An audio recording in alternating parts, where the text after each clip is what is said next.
So today I'm going to discuss this two-phase commit protocol and how it is correlated with the state machines, because it is being represented by the state machine transition diagram.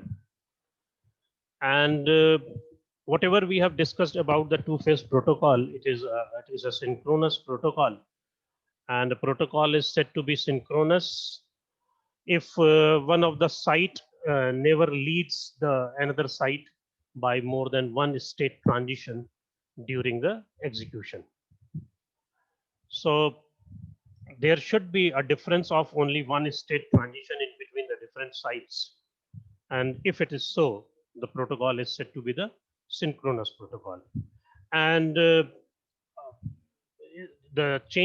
transition in the state, or you can change in the state, used to occur in the process who are participating in this two-phase protocol, and they are transiting from one state to another state whenever it is going to receive the message or it is going to send the message. So in this, we have four states. One is queue state, that is called as the ideal state or the querying state. Second one is wait state, then abort state, and the commit state. So whenever any site has sent any message, it will be in its wait state. And whenever it has received either abort or the commit, it is going to either in the abort state or in the commit state. So when the coordinator is in the state queue, the cohorts will be are in the state of queue, or it may be in the state of abort. That will be more clear if we go through this particular diagram, because this is the finite state transition diagram of the coordinator site, and this is the cohort site finite state diagram. So whenever it is in the state of queue, which was illustrated, and at that time, the cohort will be either in the state of queue or in the state of A. So when the coordinator is in the state of W, that is the wait state, then it may be possible that cohort will be either in the state of Q, W, or A. Now, whenever the coordinator is in the state of Q, all the cohorts, as I told, that it will be either in the state of Q or A. And whenever the coordinator is in the state of W, in the wait state, the cohort can either be in Q, W, or A. Which automatically suggests that at most either the cohort will be at most one state transition behind or ahead of the coordinator state in the finite state automator. But when the coordinator is in the state of abort or the commit, then the cohort will be in the state of W, or it will be in the state of abort or commit, depending upon whether they have received an abort message. They will be in the abort state. If it had received the commit message, then it will be in the commit state. Likewise, whenever a cohort is in the state of Q, it may be possible that the cohort, then the sum of the cohorts will be either in the state of W or in the state of Q. And if they have or have not received this commit request message yet, they will be either in the state of W or in the state of Q. And some of the cohort may be on the state of A, depending whether the cohort has received an abort message or not. So whenever a cohort is in the state of abort or commit, other cohorts may be either in the state of abort or in the state of commit, depending upon whether they have received the abort message or the commit message respectively. Otherwise, it may be possible that the other cohort will be in the state of W.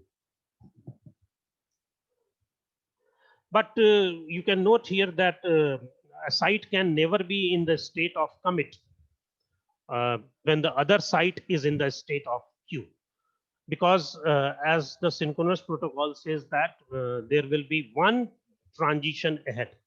And one transition ahead means it is changing its state from Q1 to W and then W to C1. So it is not possible that coordinator is in the state of Q and cohort will be in the state of C. If the coordinator is in the state of Q, the cohort may be in the state of Q, W, or A. If the cohort is in the state of W, it may be in the state of W, A, or C. If the cohort is in the state of Q, the other cohorts may be in the state of W or I or Q, like that. So there will be only one transition ahead. Now, we have certain drawbacks of this two-phase protocol because, and this protocol is known as uh,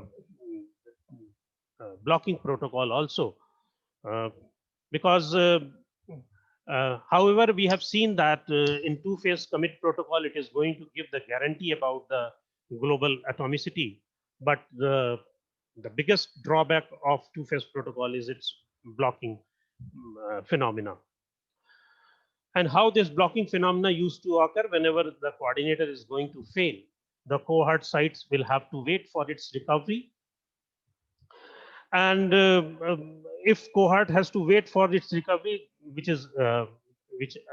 as usually it is not desirable, because the sites may be holding different blocks as far as the resources are concerned, and these locks will be very important for the other processes. So uh, the since the resources and the locks are being held unnecessarily by the different sites, so it is not desirable.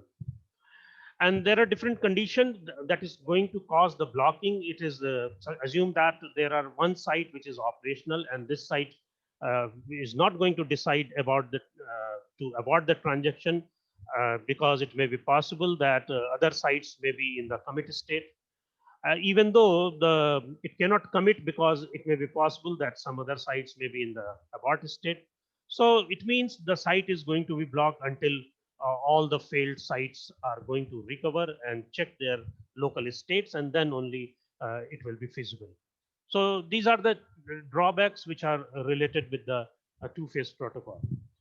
So the new version of this two-phase protocol has been considered, and that is known as non-blocking protocol. Because if we are able to make this particular protocol as a non-blocking protocol, then it may be possible to serve the purpose of the distributed system as a fault-tolerant system.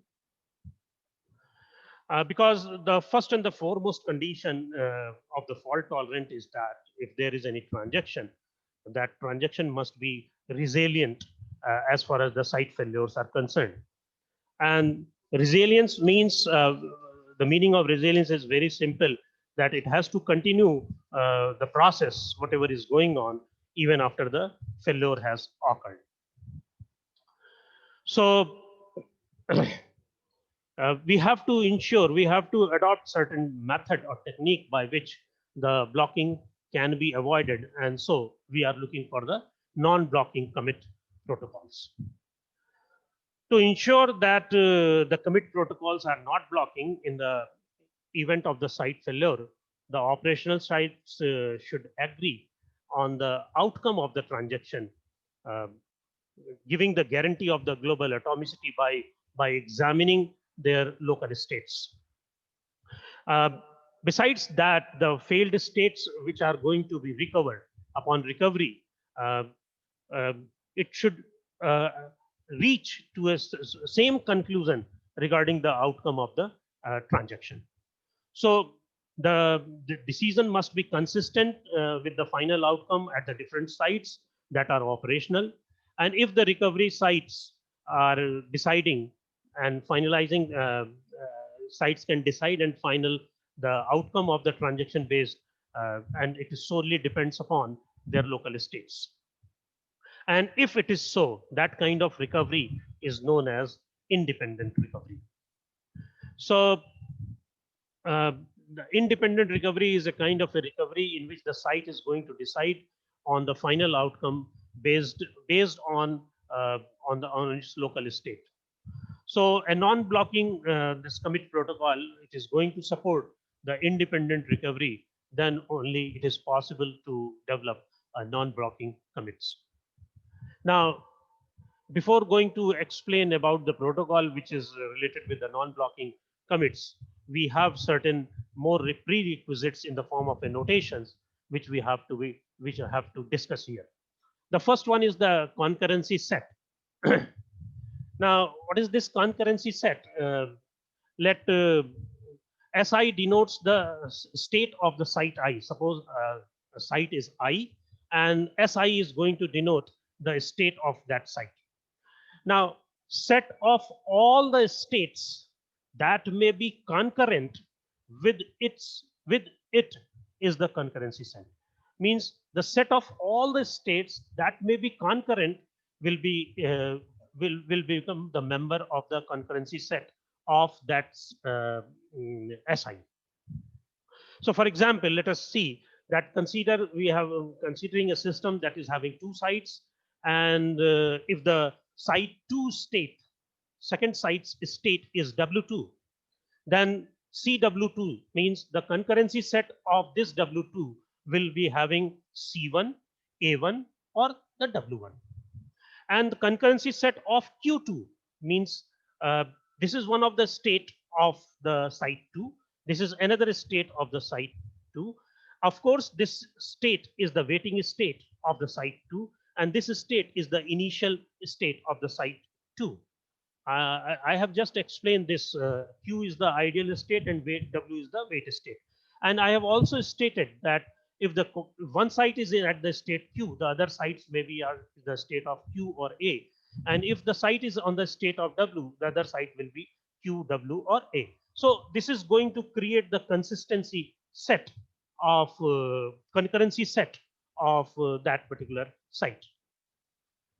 So if it is in the state of W2, if we are considering the consistency set of W2, so W2 is the second site's wait state. So it will be consistent with the C1, means the site 1 commit, A1 means site 1 abort, or the W1, that is the wait state of the site 1. But whenever we talk about Q2, Q2 is the initial. So whenever it is any site is in the initial state, so it will be consistent with the first site initial state or first site the wait state. So it is clear from CQ2 that is considering Q1 and W1 only, and A1 and C1 is not the part of this CQ2 as a two-phase commit protocol. So because two-phase commit protocol is synchronous with there will be only one state transaction, so CQ2 will have only Q1 and W1, and it does not have A1 and C1. Now, now the three-phase commit protocol.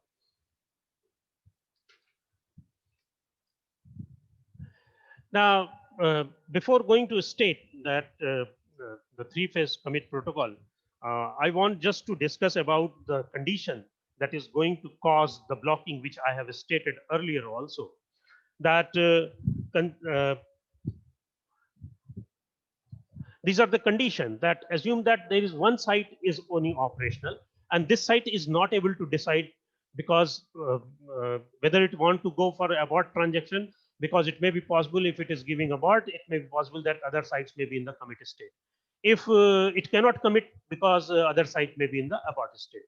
So it means there is certain uncertainty about the site which is alive, and it depends, it is banked upon on the other sites, meaning thereby other cohorts as well as the coordinator.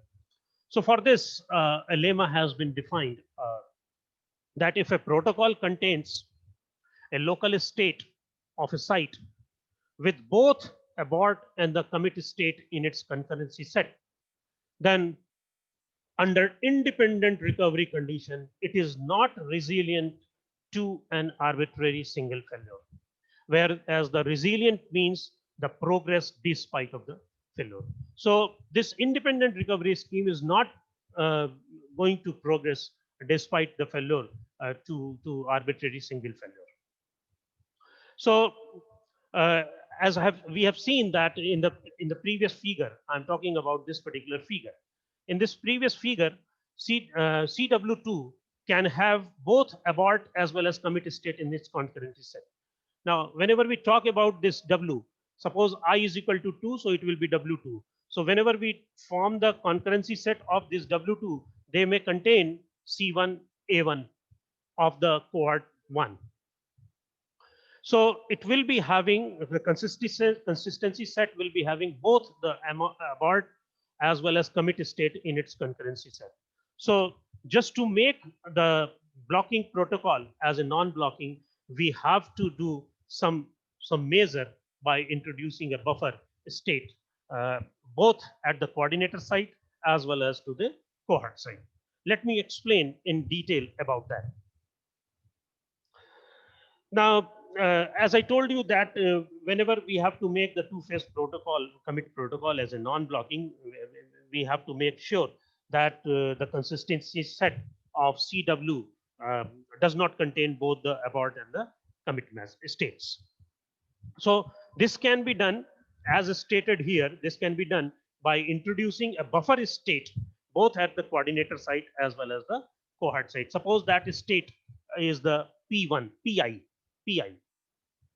Suppose that state is PI, means if it is coordinator, it will be P1. It is so this intermediate state or a buffer state has been introduced into uh, the protocol, two-phase protocol, just to make it non-blocking protocol.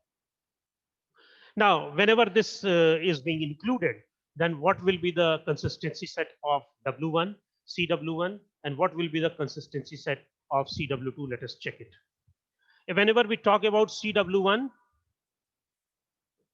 CW1 will be having consistency, will be having Q2, W2, and A2.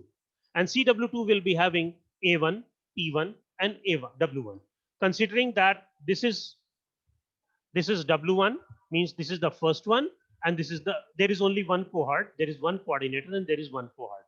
So whenever we talk about CW1, means whenever we talk about this CW1, it will contain only those states of cohort. Which states? It will be the Q2, W2, and A2. It will be Q2, W2, and A2. So the consistency set of this W1 will contain only these three states. And the consistency set of W2 means whenever we talk about this W2, so what this will contain? This will contain A1, A2, P2. It will contain A1, P1, and W1. Whenever we talk about this, so it will be containing A1, W1, and P1. So in this way, we are trying to eliminate the non-blocking phenomena which is occurring in the two-phase by just introducing a buffer state PI into the coordinator site as well as to the cohort site. Now, you can say that this is an extension of this two-phase commit protocol just to make it a non-blocking protocol. And in case of single site failure, the failed site can perform the independent recovery. And the independent recovery is possible mainly because the site can make, if the site is able to take the unilateral decision regarding the global outcome of the transaction.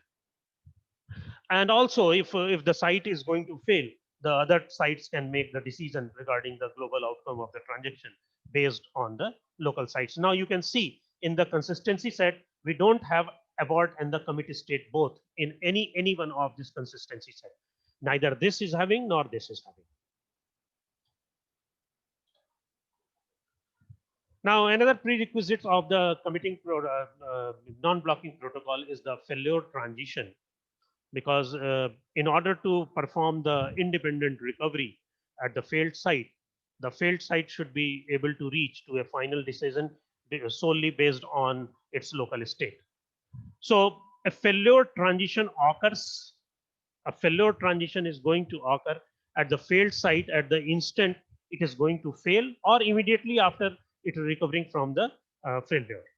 So the local state resulting due to change, the state change caused by the failure transition will initially be occupied by the site whenever it is going to recover. So we have a rule for the failure transition. And what is that rule? That rule says that for every non-final states, that is QI, WI, and PI in the protocol, if the consistency set contains a commit, then assign a failure transition from the site S to the commit state in the finite state automata or the finite state machine. Otherwise, it is going to assign a failure transition from S to abort. So it means if the consistency set contains uh, abort, no abort, and the commit both along with all together, then even though if it is going to failure, it is going to say commit is there will be a transition from S to a commit state in the finite state. Otherwise, it is going to assign a failure transition from S to the abort state. And there is a reason for that. And the reason is that the PI is the only state which is the buffer state or the included state, new state. PI is the only state with the commit state in its concurrency set. Because if you see that PI is the consistency set of PI contains the commit, but consistency set of W does not contain the CI. So PI is the only state with the commit state in its concurrency set. And if a site fails at PI, whenever a site is at the PI state, and if it is going to fail, then it can commit on the recovery and any other state failure safer to abort. और बाकी किसी site पे अगर वो failure करेगा तो वो abort ही करेगा. बट अगर इस साइट पे कहीं वो फेल करता है, then it has to on recovery के बाद वो कमिट स्टेट पे ही जाएगा. So this is about the failure transition, how it works. Now the timeout transition. Now timeout transition can be explained in this manner that suppose there are two sites I and J, and site I is waiting for a message from J. I can time out because there is a certain time which is limited, the expected message to come from the J. So I can determine that the state of J based on the expected message. If no message has been received, I will be able to know that J is failure.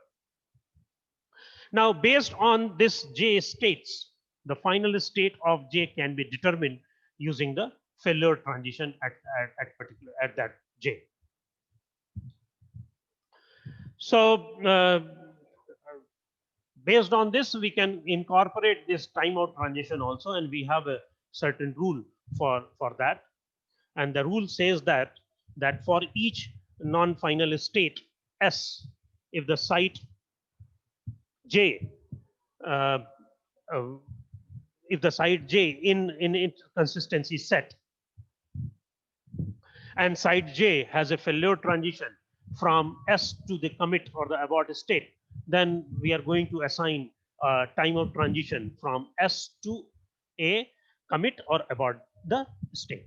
So the reason for framing this rule is very simple, that the failed site makes a transition to a commit or the abort state using the failure transition rule. And so the operational site must make the same transition to ensure that the final outcome is same at all the sites. So this is the final state diagram of the three-phase commit, which includes the failure transition, timeout transition, failure, and the timeout transition. Because whenever if there is a failure transition or it is a timeout transition, the Q1 can abort can change its state from directly to the A1. If it is in the state of W1 and there is a failure transition or the timeout transition, it will be the abort state.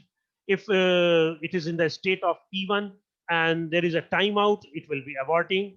If P1 is being at this particular state, it is going to fail, then it is going to commit. In the cohort site, similarly, if it has received a message and it is going to fail, there is a failure of transition or timeout, it is going to abort. Even if it is in the state of WI, it is there is a failed transition or the timeout transition, it is going to abort. And similarly, if it is in the state of PI and it is going to fail or the timeout, it will be going to commit. So this particular illustration of the finite state diagram are showing that how this three-phase commit used to happen. Now, this what actually the three-phase protocol is, that is also known as non-blocking commit protocol. We are going to discuss that. Now, the first phase of this protocol. Now, before we going to discuss about this three-phase protocol, we have certain assumption, and that assumption is that each site will be using write-ahead protocol, which was discussed earlier, and it is also assumed that at most one site can fail during the execution of the transaction. So uh, uh, there are certain or more assumption that before the commit protocol is going to begin, all the sites will be in the state of queue. And if the coordinator is going to fail while it is in the state of queue, all the cohorts time out and waiting for the commit request message, and they perform the timeout transition. Thus, it is going to abort the transaction. So upon recovery, the coordinator performs the failure transition from its state to the aborting state. So what happens in phase number one, which is very much identical to the two-phase commit protocol, except that the failure of the site. So here the coordinator will be in the state of W1, and each cohort will be either in the state of A or W or Q, depending on whether it has received the commit request message or it has not received the commit request message. So depending upon whether it has received the message or not, it will be in the either in the state of Q, A, or W. Now, the second phase of this non-blocking protocol states that the coordinator sends a prepare message to all the cohorts, and this prepare message will be sent to the all cohorts if all the cohorts have already sent the agreed message in the phase one. Otherwise, if one of the cohort has not sent the agreed message, or message is being lost, or it has sent an abort message, it will send an abort message to all of them. So on receiving a prepare message, once we let us consider that everyone has sent their agreed message and coordinator is performing in the phase two, and it has sent its prepare message to all the cohorts. So on the receiving of that prepare message, a cohort sends an acknowledgement to the coordinator. And what that acknowledgement is, that if the coordinator fails before sending a prepare message, it aborts the transaction on the recovery. And the cohorts on timeout on a prepare message also aborts the transaction. So that is all which is happening in the phase two. And the phase three, which is the third phase, on receiving the acknowledgement of the prepare message, the coordinator now sends the commit message to all the cohorts. So cohort commits on receiving that message simply. But what will be the possibility if the coordinator is going to fail before sending the commit message? Then it is commits upon the recovery, because its state has been already changed. So the cohort on the commit message timeout commit to the transaction, and cohort is going to fail before sending an acknowledgement. Coordinator sends times out and sends an abort message to all the cohorts. So failed cohort aborts the transaction upon the recovery, and so every phase, whenever until unless the agreed message has been sent, acknowledgement has been sent, all the messages are in transition, has been correctly received by the coordinator as well as cohort, then only the commit action will be followed. Otherwise, there will be an abort, which will be followed in the form of a transaction. So that is all from this site about the non-blocking protocol.